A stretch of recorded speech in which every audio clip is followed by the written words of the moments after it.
What would you do if you found yourself falling through freezing air at 22,000 feet with no parachute? For most men, this would be certain death. But for one Royal Air Force sergeant gunner, this nightmare became reality on the night of March 24, 1944, and somehow, impossibly, he survived. This is the extraordinary true story of Flight Sergeant Nicholas Alcimade, a 21-year-old tail gunner whose name would become synonymous with one of the most miraculous survival stories of the Second World War. On that cold March night over Germany, Alcimade faced an impossible choice that would test the limits of human courage and challenge our understanding of survival itself. Nicholas Stephen Alcimade was born on December 10, 1922, in Loughborough, Leicestershire. Like thousands of young British men, he answered his nation's call when war erupted across Europe.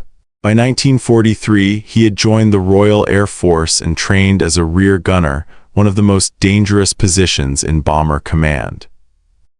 The tail gunner occupied the loneliest, coldest, and most vulnerable position on a Lancaster bomber. Seated in a cramped Frazer-Nash FN-20 hydraulically operated turret at the aircraft's rear, separated from the rest of the crew by 69 feet of fuselage, these men were the bomber's last line of defense against enemy fighters. The turret was equipped with 4 Browning .303 Mark II machine guns, each capable of firing 1,150 rounds per minute. The field of fire covered 168 degrees in azimuth, with 60 degrees of elevation and 45 degrees of depression. They sat backward, watching the darkness behind them for the deadly approach of German night fighters. The temperature at altitude regularly dropped to minus 40 degrees Celsius. At the Lancaster's service ceiling of 24,500 feet, the air was thin and brutally cold. Frostbite was common. The plexiglass turret offered minimal protection from the elements. Death was commonplace. Alcimade served with No. 115 Squadron RAF, stationed at RAF Wychford in Cambridgeshire. His aircraft was an Avro Lancaster MKII, serial number DS664. The Lancaster was Britain's most successful heavy bomber, a 4-engine beast measuring 69 feet 6 inches in length with a wingspan of 102 feet. Powered by 4 Rolls-Royce Merlin engines, each producing 1,640 horsepower, the Lancaster could reach a maximum speed of 287 miles per hour and had a range of 2,529 miles. It was capable of carrying massive bomb loads deep into Nazi Germany, including the devastating 4,000-pound Cookie high-explosive bomb, 8,000-pound blockbusters, and even the 12,000-pound Tall Bull. But it was also a flying fuel tank, vulnerable to enemy fire and known to burn fiercely when hit. By March 1944, the Allied bombing campaign against Germany had reached devastating intensity. Bomber Command was losing aircraft and crews at an appalling rate. Every mission carried the probability of death. The life expectancy of a rear gunner was measured in missions, not months. Most didn't survive their tour of 30 operations. Alcimade had already completed dozens of missions over occupied Europe and the German heartland. He had witnessed bombers explode in midair, seen friends spiral down in flames, heard the desperate final radio calls of dying crews. Each time his Lancaster returned safely to Wychford, he knew he had beaten the odds once more. Each time he climbed back into that cramped turret, he wondered if this would be the mission from which he wouldn't return. The target for the night of March 24, 1944, was Berlin, the German capital itself, the most heavily defended city in the Third Reich. The operation would involve 811 aircraft, 577 Lancasters, 216 Halifaxes, and 18 Mosquitoes converging on the city. Berlin meant hundreds of searchlights, thousands of anti-aircraft guns, and swarms of experienced Luftwaffe night fighters piloted by Germany's best. The mission would take them deep into enemy territory through the gauntlet of German air defenses and home again, a round trip of over 1,000 miles through hostile skies. Little did Alcimade know, this routine mission briefing would be his last. At 17:30 hours on March 24th, the briefing room at RAF Wychford filled with tired, nervous airmen. The intelligence officer pulled back the curtain covering the mission map, and a collective groan echoed through the room. The red tape stretched across the map to Berlin. Big B the most feared target in the Reich. Alcimade's crew consisted of 7 men: pilot Jack Newman, flight engineer Edgar Warren, navigator Joe Cleary, bomb aimer Charles Hilder, wireless operator mid-upper gunner John McDonough, and himself in the rear turret. They had flown together for months, developing the unspoken trust that kept crews alive. By 1900 hours, they were aboard DS-664, running through pre-flight checks. The Lancaster's 4 Rolls-Royce Merlin engines coughed to life, their combined roar over 6,500 horsepower, shaking the airframe. At 2015 hours, heavily laden with fuel and a 4,000-pound cookie, high-explosive bomb plus incendiaries, the Lancaster lumbered down the runway.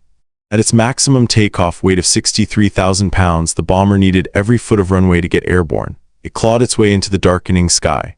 Within minutes, they joined the bomber stream, hundreds of aircraft converging on Germany, a river of death flowing eastward through the night. Alcimade settled into his turret as England disappeared behind them. The 4 Browning .303 machine guns were ready, ammunition belts loaded, hydraulic pressure at 300 pounds per square inch. He rotated the turret smoothly, scanning the darkness through his MK-III reflector gun sight. The cold bit through his electrically heated suit. Ice crystals formed on the plexiglass. Below, the North Sea was an invisible void. Ahead lay enemy territory. By 2200 hours, they crossed into German airspace. The darkness erupted with probing searchlights. Anti-aircraft fire began to bloom around them, black puffs of smoke and fire that could tear an aircraft apart. The master searchlights swept the sky, searching for victims to cone in brilliant light for the flak batteries and night fighters. Alcimade maintained constant vigilance, his eyes straining against the darkness. A night fighter could approach unseen and unleash devastating cannon fire before a rear gunner could react. The Messerschmitt Bf 110 and Junkers Ju 88 night fighters were equipped with upward-firing cannons specifically designed to attack bombers from below, the dreaded Schrage music installation that had destroyed hundreds of RAF bombers. At 22:45 hours, they reached the initial point for their bombing run. Berlin's defenses were fully alert now, the sky filled with searchlights creating a deadly lattice of light. Flak bursts bracketed the bomber stream. Aircraft began to fall, some exploding instantly, others spiraling down in flames like falling torches. The bomb aimer guided them toward the target. "Steady, steady," his voice crackled over the intercom. The Lancaster had to maintain straight and level flight during the bombing run, the most vulnerable moments of any mission. Alcimade swept his guns across the darkness, knowing this was when fighters struck hardest. Bombs away! The Lancaster lurched upward as 4 tons of high explosives dropped toward Berlin. The pilot immediately threw the bomber into evasive maneuvers, corkscrewing through the flak-filled sky. They turned for home. The worst seemed behind them. By 23:30 hours, they had cleared Berlin's defenses and were heading northwest toward the North Sea and England beyond. Alcimade allowed himself a moment of relief. Another mission survived, then everything went catastrophically wrong.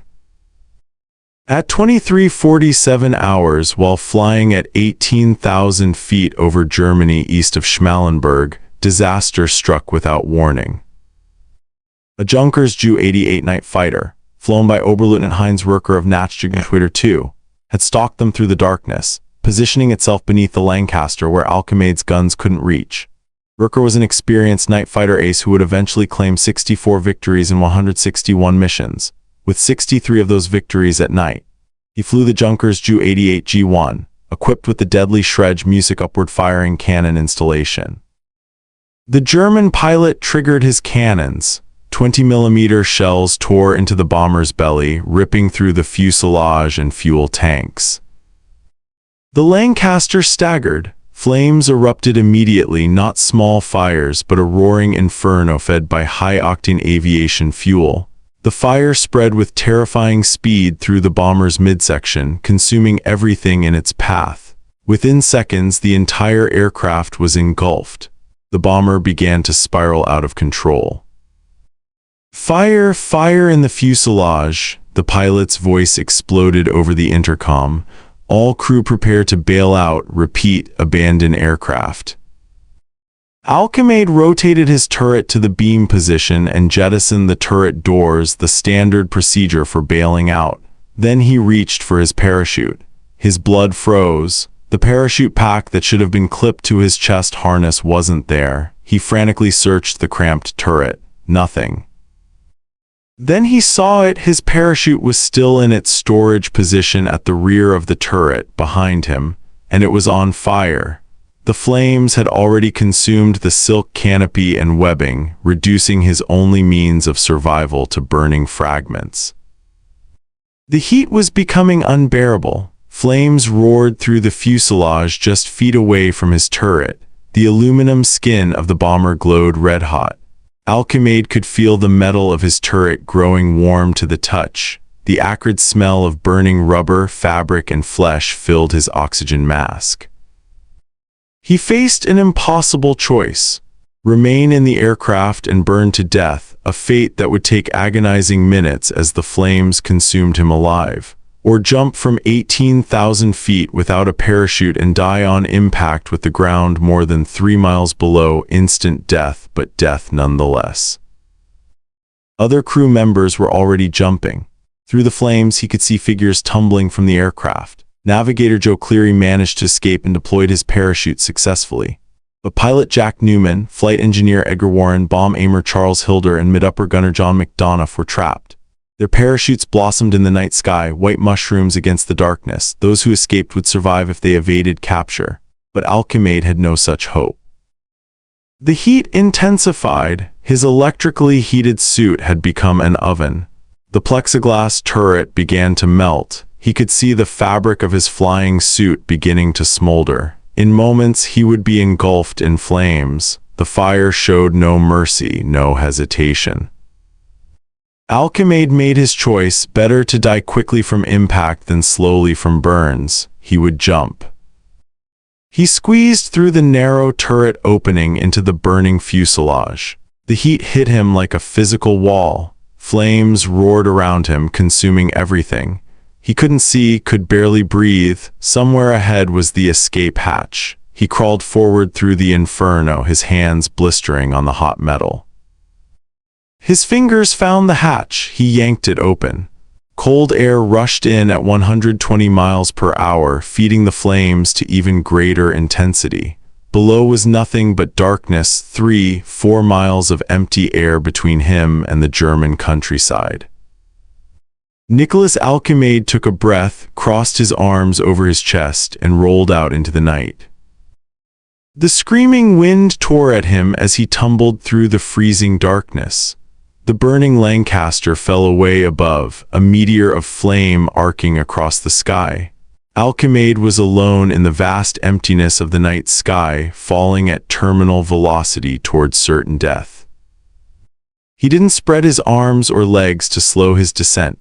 What was the point? At terminal velocity, approximately 120 miles per hour, the impact would be the same whether he fell for 1 minute or 10. The ground would hit him like a concrete wall traveling at freeway speeds. Every bone in his body would shatter. His organs would rupture. Death would be instantaneous. The cold was absolute. At 18,000 feet, the air temperature was approximately minus 40 degrees Celsius. The wind chill from his fall made it even colder, but Alchemade barely noticed. His mind had achieved a strange clarity, a peaceful acceptance of his fate. He thought of his family in Loughborough, his mother and father, his siblings. They would receive the telegram, "missing in action." They would hope for months, perhaps years, that he had survived, been captured, was in a POW camp. They would never know the truth of these final moments. He thought of his crew. Navigator Joe Cleary had made it out alive, but Jack Newman, Edgar Warren, Charles Hilder, and John McDonough, his friends, his brothers in arms, they were gone, trapped in the inferno. Would their families ever know what happened in those final moments? The fall seemed to last forever and no time at all. 18,000 feet, 16,000, 14,000. He couldn't see the ground in the darkness, had no reference for how fast he was falling or how long he had left. At approximately 12,000 feet, he passed through a layer of clouds. Moisture froze instantly on his exposed skin. Below the clouds, he could see the faint outline of forests and fields in the darkness. The ground was rushing up to meet him. 10,000 feet, 8,000, 6,000 seconds left now. He closed his eyes. What happened next defied every law of probability, every reasonable expectation. In those final moments, a sequence of events so improbable, so mathematically unlikely unfolded that it would later be investigated by the Royal Air Force and the German authorities because they simply couldn't believe it had happened. Alchemade fell into the top branches of a cluster of pine trees near Oberkirchen. The branches didn't catch him. At his speed, they couldn't have held his weight. Instead, they acted like springs, slowing his descent in stages. Each branch he hit bent, absorbed some of his momentum, and broke, passing him to the next branch below. The branches stripped away more speed with each successive impact. What began as a 120-mile-per-hour fall became 100, then 80, then 60 miles per hour as the tree consumed his kinetic energy. It wasn't gentle. The impacts shattered branches and tore through the pine needles, but it was enough. At the base of the tree, Alchemade crashed through the glass roof of a small greenhouse and landed in deep snow that had accumulated inside the abandoned structure. The glass roof shattered, absorbing more impact energy. The snow, nearly 4 feet deep, compressed beneath him, creating a cushion that distributed the final forces of impact. Nicholas Alchemade, tail gunner, Royal Air Force, had just survived a fall from 18,000 feet without a parachute. He was alive. For several minutes, Alchemade didn't move. He couldn't believe he wasn't dead. His mind couldn't process what had happened. Slowly, carefully, he began to assess his body for injuries. He moved his fingers, they worked. His toes, they worked. He tried to sit up. Pain flared through his body, but nothing felt broken. He had survived with only minor injuries, a sprained right leg, a few burns from the aircraft fire, cuts from the glass, and numerous bruises that would turn spectacular colors in the coming days. It was impossible. It was a miracle. It was statistical madness that would later be calculated at odds of approximately 1 in 100 million. Alchemade pulled himself from the snow and broken glass. The burning wreckage of Lancaster DS-664 illuminated the night sky several miles away. German search parties would be converging on the crash site. He needed to move to evade capture to make it back to Allied lines. But his sprained leg wouldn't support his weight properly. The adrenaline was wearing off and shock was setting in. He managed to crawl perhaps 50 yards before German soldiers, alerted by the crash, found him at approximately 1:15 hours on March 25th. The Germans were professional, even courteous, as they took him into custody. Alchemade was transported to a Luftwaffe interrogation center where his extraordinary story immediately raised suspicions. The German interrogators simply didn't believe him. A fall from 18,000 feet without a parachute was impossible. They accused him of being a spy who had parachuted in and destroyed his chute to avoid detection. "I did have a parachute," Alchemade insisted. "It burned, so I jumped without it." The interrogators were unmoved. They consulted with the Gestapo. Alchemade would be executed as a spy unless he could prove his impossible story. For days, the matter hung in the balance as German authorities investigated his claims. The investigation team traveled to the crash site of Lancaster DS-664 near Oberkirchen. They found the burned wreckage scattered across the German countryside. They found the remains of pilot Jack Newman, flight engineer Edgar Warren, bomb aimer Charles Hilder, and mid-upper gunner John McDonough, 4 men who hadn't escaped the inferno. These brave airmen would later be buried in Hanover War Cemetery. And in the debris of the rear turret, German investigators found the charred remnants of Alchemade's parachute pack, the buckles, metal rings, and burned silk that proved his story. They traveled to the greenhouse where local residents confirmed finding a British airman in the snow and broken glass beneath their shattered roof. They examined the pine trees and documented the broken branches that formed a path from the canopy to the ground. The evidence was irrefutable. Flight Sergeant Nicholas Alcemade had indeed survived a fall from 18,000 feet without a parachute. The German authorities, stunned by this confirmation, issued Alcemade an official certificate documenting his survival, a unique gesture of respect from enemy forces who recognized they had witnessed something extraordinary. Alcemade spent the remainder of the war in Stalag Luft III, the POW camp made famous by the Great Escape. His incredible story spread through the camp and then through the entire POW system. Fellow prisoners struggled to believe it until they saw the German certificate with their own eyes. He became a celebrated prisoner of war. When the war ended in May 1945, Alcemade was repatriated to England. The Royal Air Force conducted its own investigation, interviewing him extensively and examining the German documentation. They confirmed every detail of his story. Medical examinations revealed the minor injuries he had sustained, injuries consistent with his account but utterly inconsistent with a fall from such altitude. The British Parachute Association calculated the odds of his survival and concluded it was the most improbable survival story in recorded history. Alcemade was awarded no medals for his survival. How could you medal someone for falling out of an aircraft? But his story was documented in official RAF records and would later appear in numerous military history publications. In the years after the war, Alcemade returned to civilian life, working in the chemical industry in Loughborough. He gave occasional interviews about his experience but generally preferred to live quietly. He married and raised a family. The sprained knee that saved his life, forcing him to slow down and be captured rather than attempt to evade, troubled him occasionally but never severely. Meanwhile, navigator Joe Cleary, who had successfully parachuted from the burning Lancaster, also survived the war as a POW. In a remarkable post-war meeting in 1998, Cleary met with Heinz Rürker, the German night fighter pilot who had shot them down, and together they visited the crash site of Lancaster DS-664 near Oberkirchen. It was a poignant reunion between former enemies united by the shared memory of that terrible night in March 1944. How did Nicholas Alcemade survive? Experts have analyzed his fall for decades, and several factors combined to create the perfect, impossibly unlikely conditions for survival.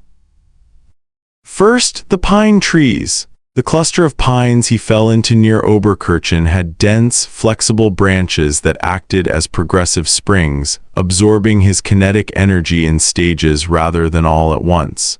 A fall into a single large tree or onto open ground would have been fatal. Second, the greenhouse roof. The glass shattered on impact, absorbing additional energy and slowing his fall further before he hit the snow.